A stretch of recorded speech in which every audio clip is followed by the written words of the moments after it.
Learners start करते हैं class 12 history का second chapter, date is kings, farmers and towns.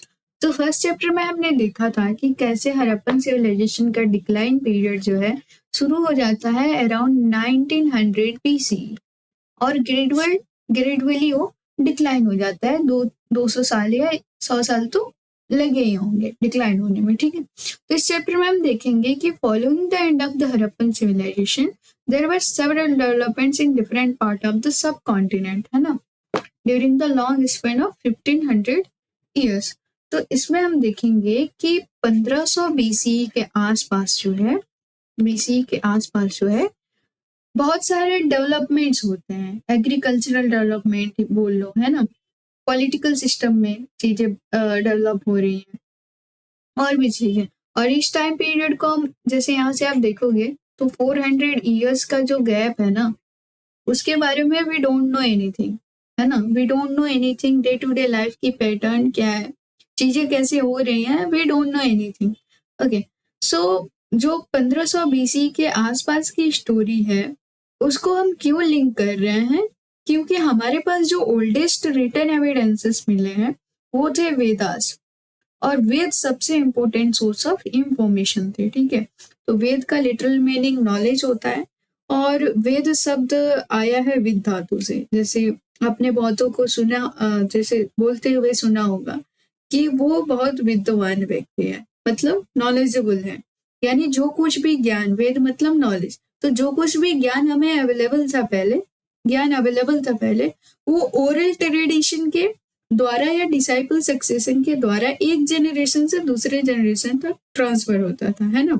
और उसके बाद कृष्ण द्वैपायन नाम के एक सेज थे, ऋषि थे, जिन्होंने इसे कोड के फॉर्म में या कह दे तो रिटन फॉर्म में कर दिया, और कुछ बल्कि डॉक्यूमेंट्स क्रिएट हो गए, ठीक है, जिन्हें हम वेदास कहते हैं।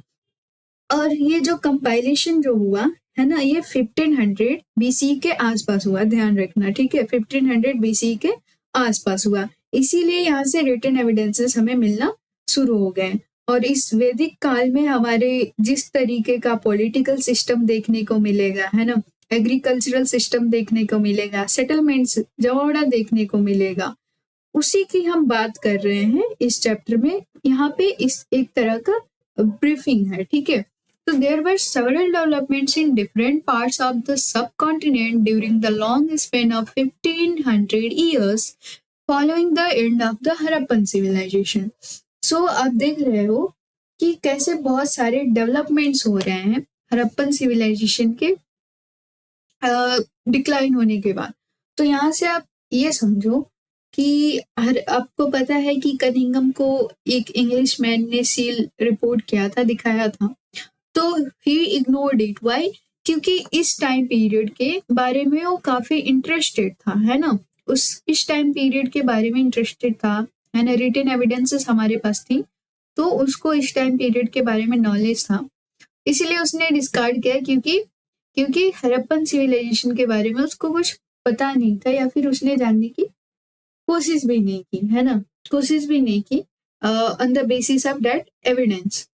तो यहाँ पे हम देखेंगे कि यहाँ पे 1500 BC से लेकर के 1000 BC अब देखोगे तो ये ऋग्वेदिक पीरियड है, और 1000 BC से लेकर के 600 BC तक इसके आसपास जो है लिटिल वैदिक पीरियड कहलाता है। और आपको ये भी पता होगा कि Vedas are four types, Rigveda, Samaveda, Yajurveda and Atharvaveda. तो ये सारे बेसिक डिटेल्स हैं जिससे आपको काफी चीजें क्लियर हो जाएंगी। That's why I am talking. तो ये भी हमने देखा था कि हड़प्पन सिविलाइजेशन के डिक्लाइन होने में बहुत सारी कॉजेस थी। उसमें से एक और कॉज था, क्या कॉज था, कि पीपल वर डिस्प्लेसिंग, है ना, people were migrating from their living their sites, एक तरह से, है ना, वो अपनी साइट्स को छोड़ के दूसरे जगह पे मूव कर रहे हैं। ये हम देखो यहाँ पे, जैसे मान लो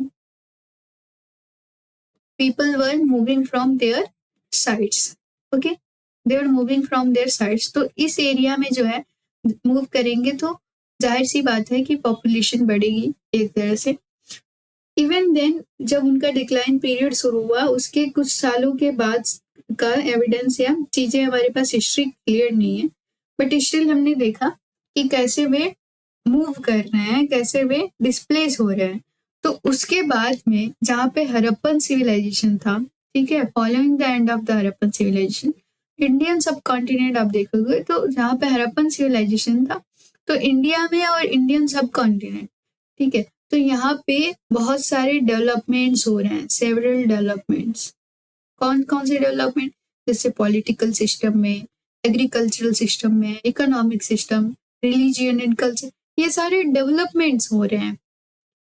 this was also the period during which Rig Veda was composed by people living along Indus and its tributaries.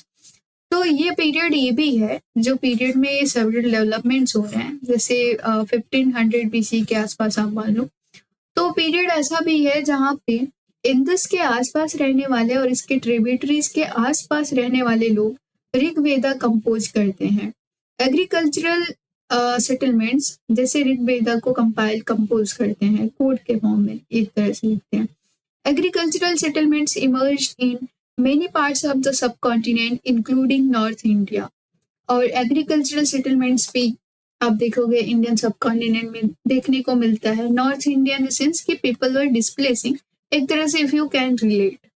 Otherwise living के 400 सालों में क्या हुआ डायरेक्टली आप देखो तो नॉर्थ इंडिया की तरफ है ना agricultural settlements, Deccan plateau, parts of Karnataka, beside there were evidence of pastoral population in Deccan and further south.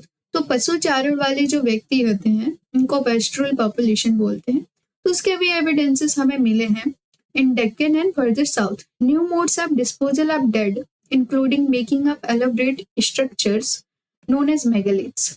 तो डेड का डिस्पोजल आपने देखा था कि हड़प्पन सिविलाइजेशन में कैसे हो रहा था कि जिसके पास जितनी रिसोर्सेस थी उसके हिसाब से देवर ऑब्जेक्ट्स को रख के देवर ग्रेव में, वो लोग ग्रेव में रखते थे, है ना, दफनाते थे एक तरह से।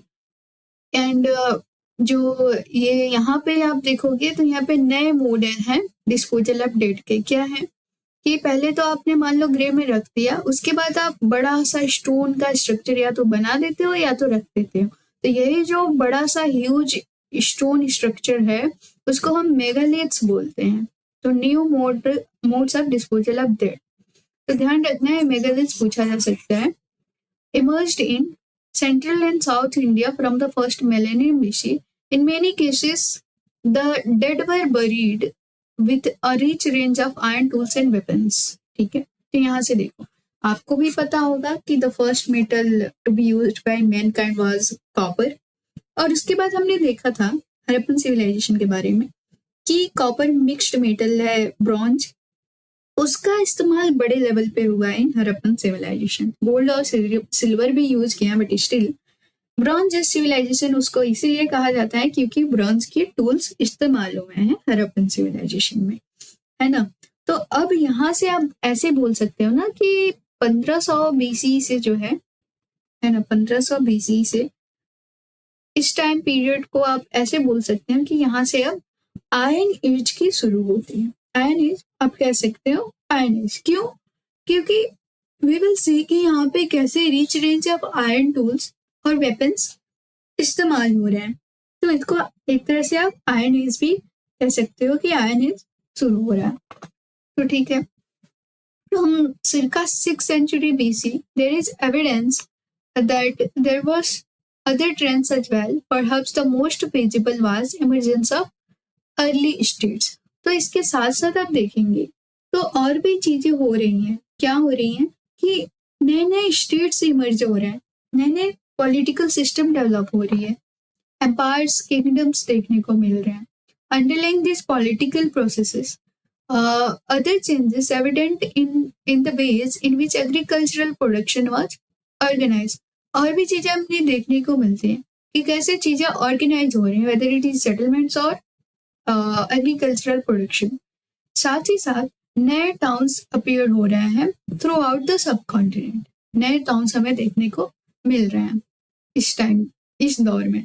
Historians attempt to understand this developments by drawing on a range of sources.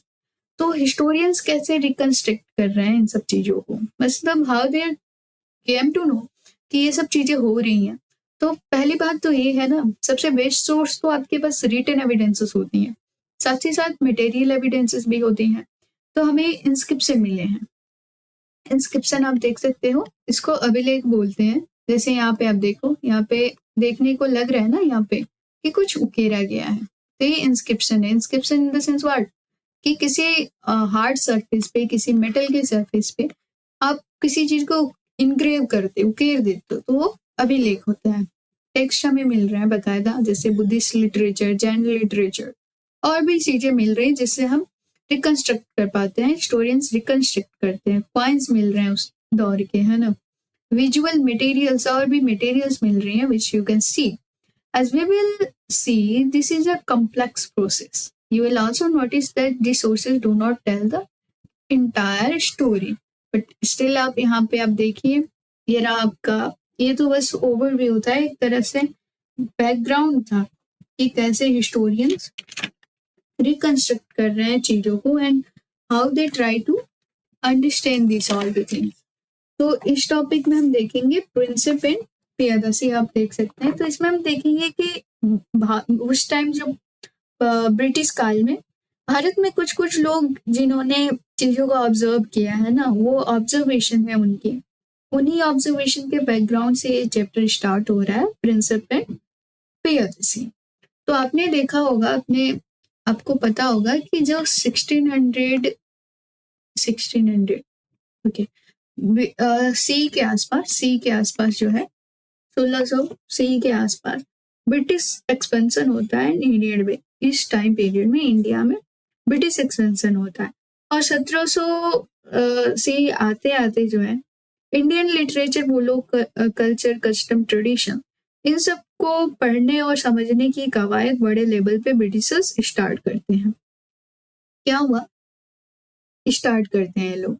और एशियाटिक सोसाइटी ऑफ बंगाल जो ट्रांसलेशंस वगैरह करता था यहाँ के लोकल लिटरेचर्स का, है ना, एक्सप्लोर करने में मदद करता था। यही आगे कल्मिनेट होकर के हमने देखा था कि कैसे ये ASI archaeological survey of India बनेगा 1860s के आसपास। समझ रहे हैं कि कैसे how this things are linked, कि Asiatic society of Bengal is trying to explore the things, okay, और आगे जाके आर्कियोलॉजिकल सर्वे ऑफ इंडिया जो है बनेगा। यहाँ पे हम देखेंगे कि कैसे सम ऑफ द मोस्ट मोमेंटम्स, ये जो प्रिंसिपल ऑफ पियादसी है आपको क्लियर हो जाएगा पढ़ते से। Some of the most momentous developments in Indian epigraphy took place in 1830s। तो एपिग्राफी मतलब होता है स्टडी ऑफ इंस्क्रिप्शन। तो 1830s में जो है इंडियन एपिग्राफी में बहुत ज्यादा डेवलपमेंट होता है, मतलब लोग जो इस चीज को ऑब्जर्व कर पाते थे, they are trying to understand, और एक तरह से बड़े लेवल पे पढ़ने की कवायद शुरू हुई in 1830s। This was when James Prinsep, ये जो है ये Prinsep, an officer in the mint of East India Company, deciphered Brahmi and Kharosthi, two script used in earliest inscriptions and coins। तो जेम्स प्रिंसेप भाई साहब है, ये officer है ईस्ट इंडिया कंपनी में, जो ईस्ट इंडिया कंपनी के mint में काम करते हैं। आपको पता होगा कि ब्रिटिश ईस्ट इंडिया कंपनी कुछ जैसे यहाँ पे आने के कुछ सालों बाद जो है, they have taken the permission to mint their on coins, है ना। मिंट होता है जैसे सिक्कों बनाने की, या सिक्कों की बनाने की कंपनी या जगह टाइप की आप बात कर लेते हैं, जहाँ पे सिक्के बनते हैं, उसको मिंट बोलते हैं। पुदीना वाला मिंट नहीं है यहाँ पे, ठीक है। एक्सप्लोर्ड, जैसे इन्होंने एक्सप्लोर किया, कुछ इनके दिमाग में आइडिया और चीजें, ही वॉज इंटरेस्टेड एक तरह से to decode things, to decipher things, so he decoded Brahmi and Kharosthi. Brahmi और खरोस्थी को जेम्स प्रिंसेप डेसिफर करते हैं, डिकोड करते हैं। तो सिक्को बनाने वाली कंपनी या जगह पे काम करते हैं, और स्टिल ही डिकोडेड हाउ, क्योंकि यहाँ पे ज्यादा काम तो होता नहीं रहा था पहले, है ना। तो ही वॉज इंटरेस्टेड, तो फॉलोइंग हिज हॉबी और passion, he decoded Brahmi and Kharosthi, two script जो अर्लीस्ट इंस्क्रिप्शंस में हमें देखने को मिलते हैं। ये लैंग्वेज, ठीक है, एक तरह से लैंग्वेज है ये, और कॉइन्स में भी देखने को मिले हैं। He found that most of these mention refer to as Piyadasi. तो देखते हैं कि ये किंग को रेफर कर रहा है, इसमें जो चीजें लिखी हुई हैं ज्यादातर उनको पियादसी बोला जा रहा है। मतलब इसका होता है प्लेजेंट टू बीहोल्ड, मतलब देखने में जो आपको मोह ले, है ना, अच्छा लगे। There were a few inscriptions which also referred to the king as Ashoka. तो एक तो उन्होंने देखा कि पियादसी लिखा है, दूसरे में और भी इंस्क्रिप्शन से उसी टाइम पीरियड के दिखा रहे हैं कि वहां पे एक किंग का जिक्र हो रहा है जिसका नाम अशोक है, मतलब one of the most famous rulers from the Buddhist text.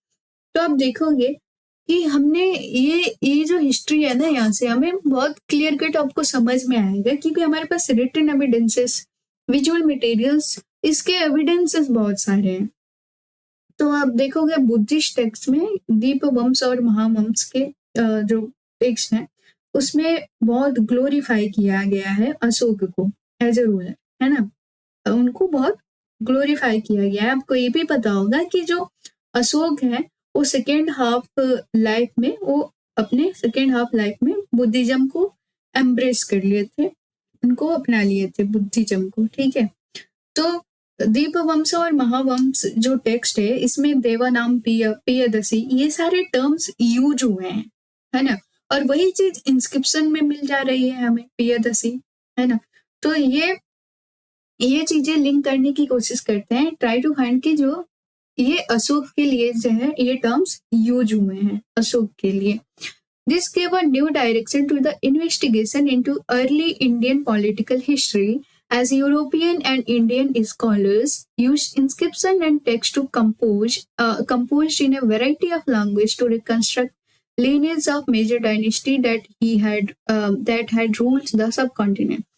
तो अब ये सारी चीजें मिलने के बाद ना it give a new direction कि जो अर्ली इंडिया की पॉलिटिकल हिस्ट्री थी उसको जानने के लिए यूरोपियन स्कॉलर्स और जो इंडियन स्कॉलर्स थे they used inscription and text, है ना।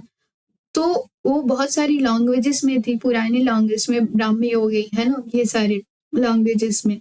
तो जेम्स प्रिस्म ने तो डिकोड कर लिया दैट लैंग्वेज, ब्राह्मी एंड खरोस्ती।